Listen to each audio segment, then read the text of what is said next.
Once again, welcome to all of you at our YouTube channel mathematics with लक्ष्य।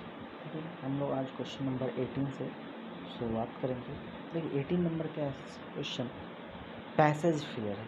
Passage filler के लिए हम बताए थे कि इसका कोई नियम नहीं होता है, कैसे बनाना है। लेकिन हम एक बात बताए थे कि हम लोग पहले इस पूरे पैसेज को एक बार शुरू से अंत तक पढ़ लेंगे। तो पढ़ते हैं फटाफट। Perhaps India should listen to her dash says who taught the importance balance. This means we should be not to take anything too far, be too radical. The unfortunate result of dash too far are obvious in environmental degradation. ठीक है, ये India के इतिहास के बारे में कुछ बात बता रहा है। ठीक है, बस हम इतना ही समझें और इसके बारे में बता रहा है कि भैया क्या करना चाहिए क्या नहीं करना चाहिए। ठीक है, अब देखिए इस जो सेंटेंस है, सेंटेंस को हम लोग उतना बारीकी में नहीं जाएंगे, उसका केवल निहित अर्थ निकालेंगे। परहैप्स शायद, परहैप्स नहीं होता शायद। इंडिया शुड, इंडिया को चाहिए, लिसन सुनना चाहिए, इंडिया को सुनना चाहिए। क्या सुनना चाहिए? टू हर डे सेज यानी होता है वीर गाथा, यानी जो पौराणिक कथा होता है उसको बोलते हैं सेज, SAGES। सेज यानी होता है पौराणिक कथा, जो एंशियंट जो कथा होता है, स्टोरी। ठीक है, उसके लिए आता है सेज। तो बोले perhaps India should listen, India को सुनना चाहिए क्या?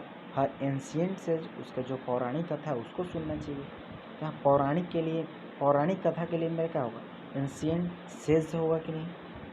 देखिए अब है एक्सटिंक्ट, EXTINCT। एक्सटिंक्ट यानी होता है विलुप्त। क्या होता है? विलुप्त, जो कि अब समाप्त हो चुका है, जैसे डायनासोर। ये क्या होगा?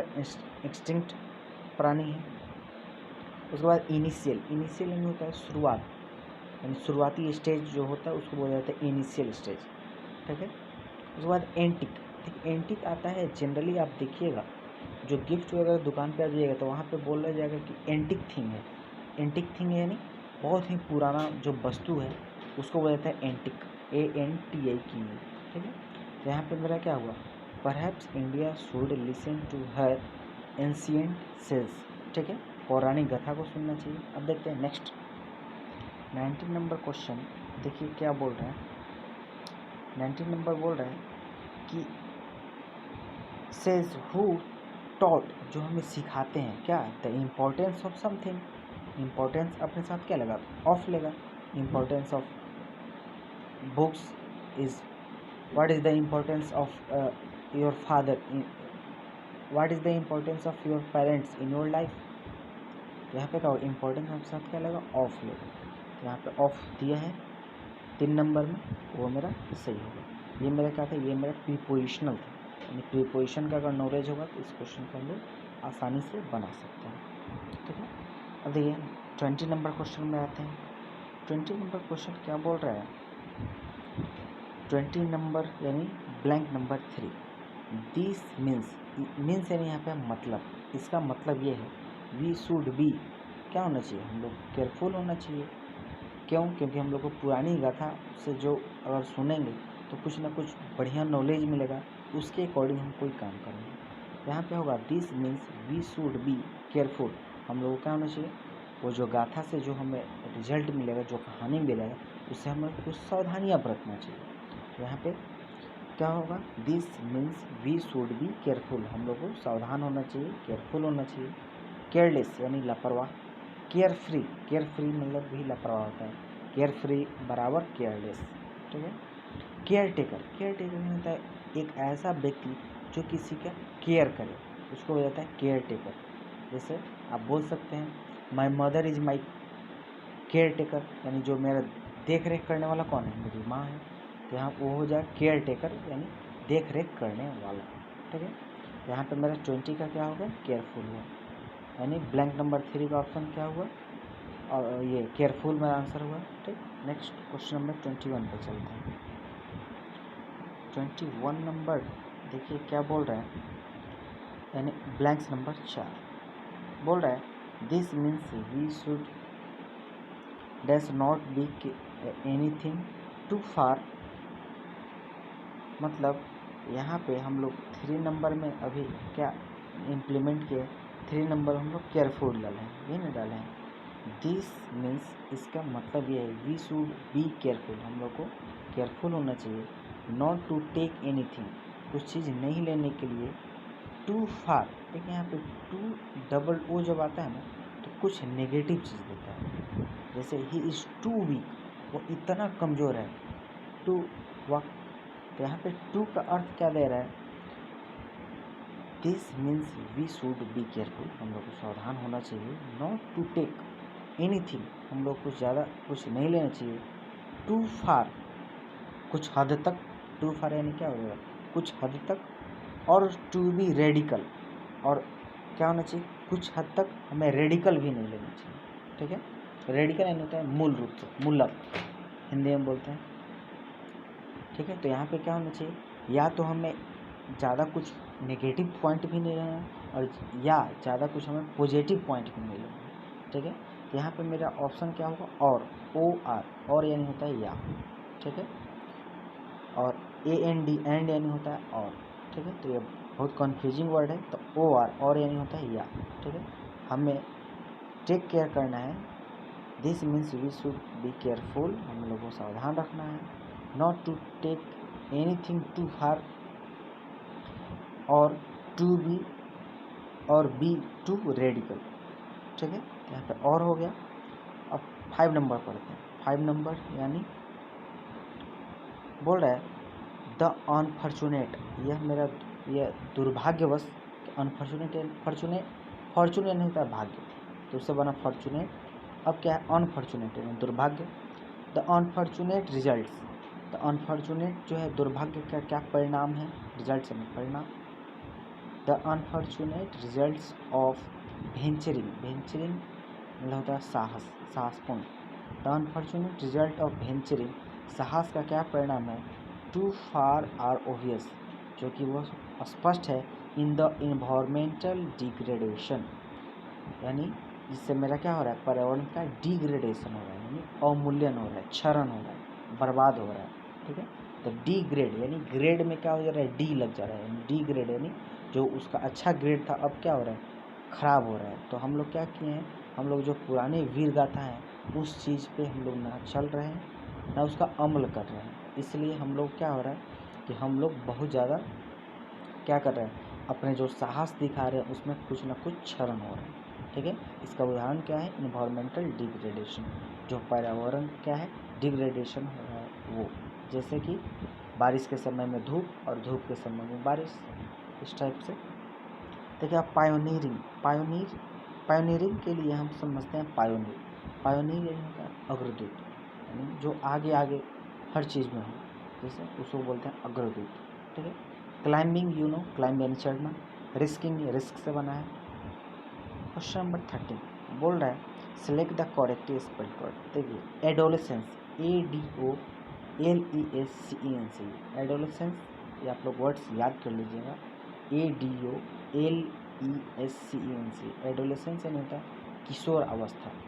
ये 4 या 5 प्रकार का अवस्था होता है, किशोर अवस्था, फिर बाल अवस्था, किशोर अवस्था, फिर गृहस्थ अवस्था, सॉरी ब्रह्मचर्य अवस्था, गृहस्थ अवस्था, इस टाइप से अवस्था होता है। आई डोंट नो, उतना ज़्यादा जानकारी नहीं है, लेकिन एडोलेसेंस यानी होता है किशोर अवस्था। किशोर अवस्था यानी जो बाल अवस्था और ब्रह्मचर्य अवस्था के बीच में है उसको बोला जाता है कि एडोलेसेंस, यानी जो 5 साल से लेकर के और 12 साल के बीच का हो उसे बोलेंगे एडोलेसेंस, उसको बोला जाता है किशोर अवस्था, ठीक है।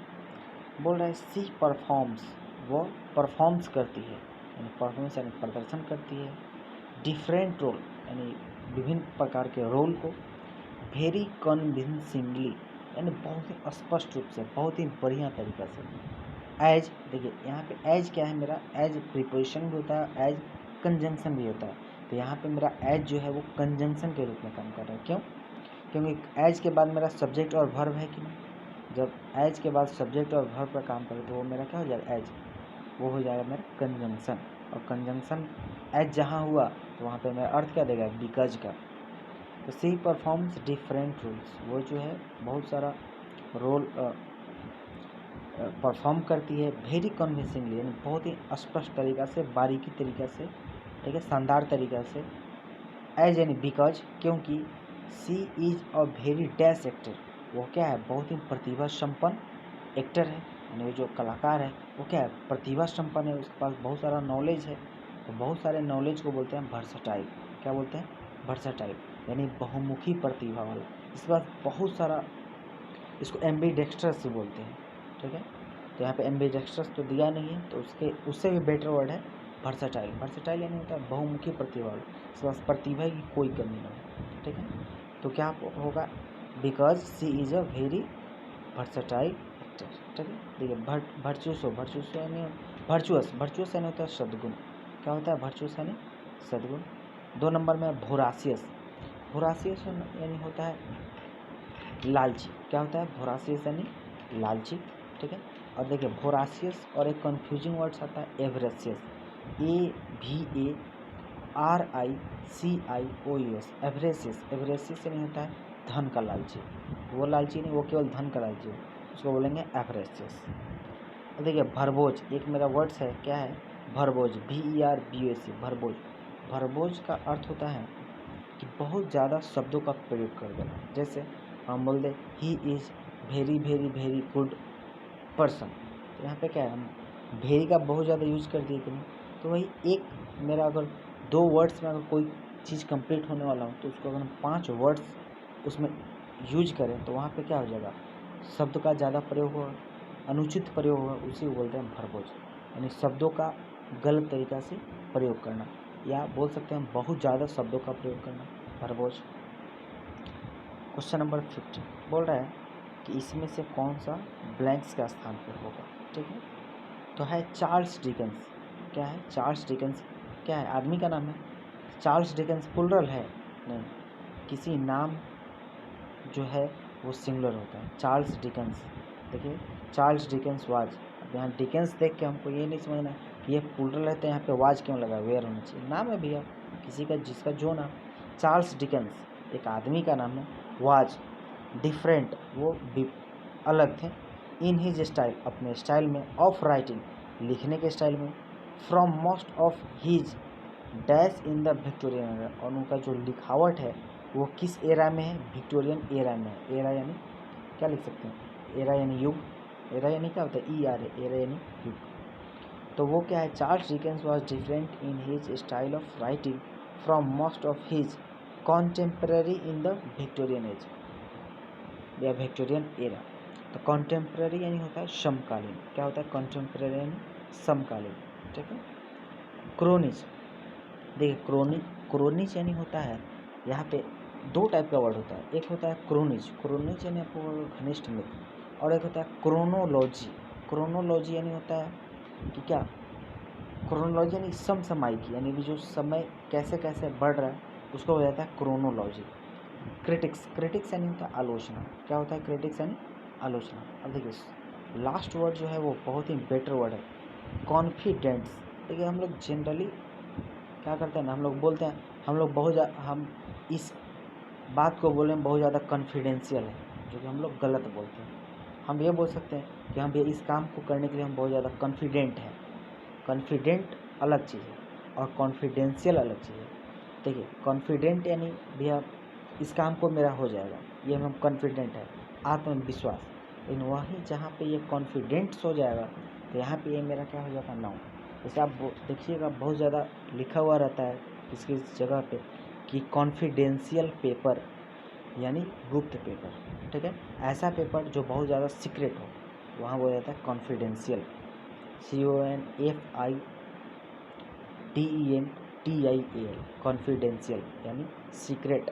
तो यहाँ पे कॉन्फिडेंट रहता तो आत्मविश्वास, लेकिन कॉन्फिडेंस हो गया तो यहाँ पे क्या होगा, मेरा रहस्य, सीक्रेट, ठीक है। I hope all of you are learning something, and जैसा हो आप लोग फीडबैक ज़रूर दीजिएगा, हम इस वीडियो में क्या कुछ इम्प्रूवमेंट करें ताकि आप लोग को अच्छा से अच्छा समझ आए। Thank you to all of you.